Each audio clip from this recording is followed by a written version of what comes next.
Today is October 31st, 2001.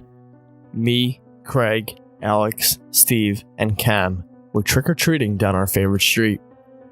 They gave the most awesome candy, the king-size candy. It was a huge deal for us. We start going down Beaver Avenue, then my friend Steve pointed out a walkway between two trees. I didn't understand what the big deal was until Steve told me that every 15 years, a passage would show up between two trees on Halloween, and it led to the Lost Forest. Alex said out of nowhere, "Let's go down it." I told him no, that we were supposed to be home by 11, and that it was almost 10:30. I always fear being lost or kidnapped on Halloween, and my friends would always make fun of me for that. Chris and Cam started making fun of me. I started getting sick of it, so I agreed to go with them. After walking for who knows how long, the path led up to an abandoned house. Craig said that the place looked creepy and that he's not going in it, and I totally agreed with him. Alex, Chris, and Cam made fun of us, and they went into the house. Those guys would never listen to me, so I didn't even try to stop them. I think Craig was the smartest one out of all of us. After 10 minutes, me and Craig started to get worried. I looked at Craig and said we should go in and check on them. Craig looked at me and nodded his head. "If those guys scare us, I will punch them all in the face," he said. We walked in and started calling their names. After the 10th time, Craig had enough. "If you guys do not come out, we are leaving you behind." I was literally losing my mind until I heard the most deafening scream. Craig looked at me and followed the screaming. I tried to catch up, but he was faster than me.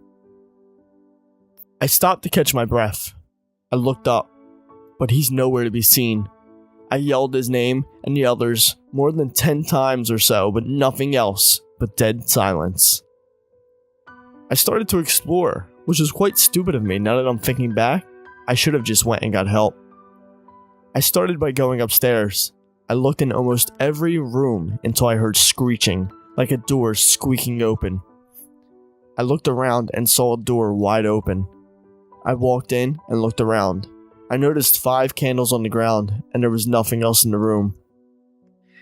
There were no windows and no other source of light, which made me fear for my life.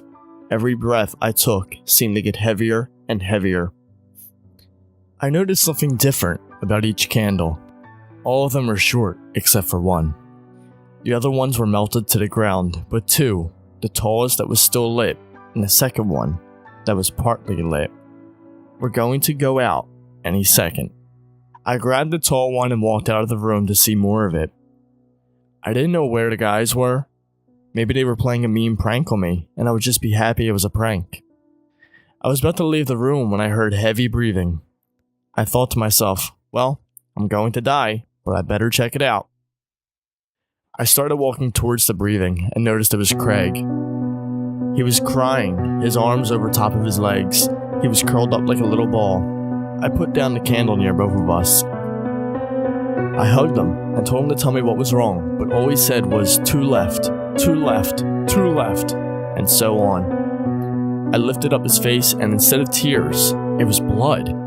I kept demanding he tell me what happened, but he kept saying the same thing over and over again until he was screaming it. I decided to try to get him up, but he wouldn't move, and he was ice cold. Then, everything went quiet. He stopped saying the same thing over again, and he looked up and said, 1 left. He closed his eyes, looked up, and said, "Get out of here while you still can." I asked him to tell me what that means. I demanded it, and when he opened his eyes, he said it again, but this time sounding more determined to get me out of here. He looked at me and said, "If you are my friend, you will leave and not come back." I asked him why, but then I heard footsteps creaking outside the door. This time, he shouted at me, saying, "Get out, please." I decided to go. I grabbed my candle and ran out of the room to come face to face with a man wearing all black. He grabbed both my arms to hold me still and said, 0 left.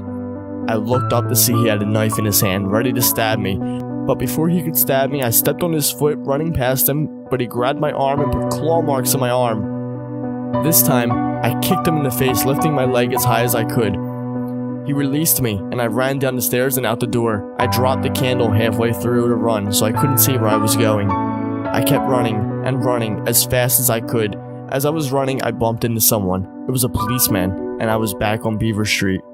I knew this man. He was one of the best cops I knew. I held on to him, crying my lungs out. He took me to the station to question me on what happened.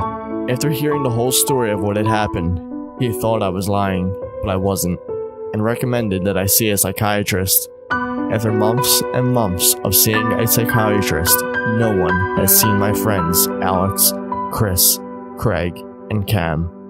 Till this day, no one has seen them, and all I can remember are those 5 candles.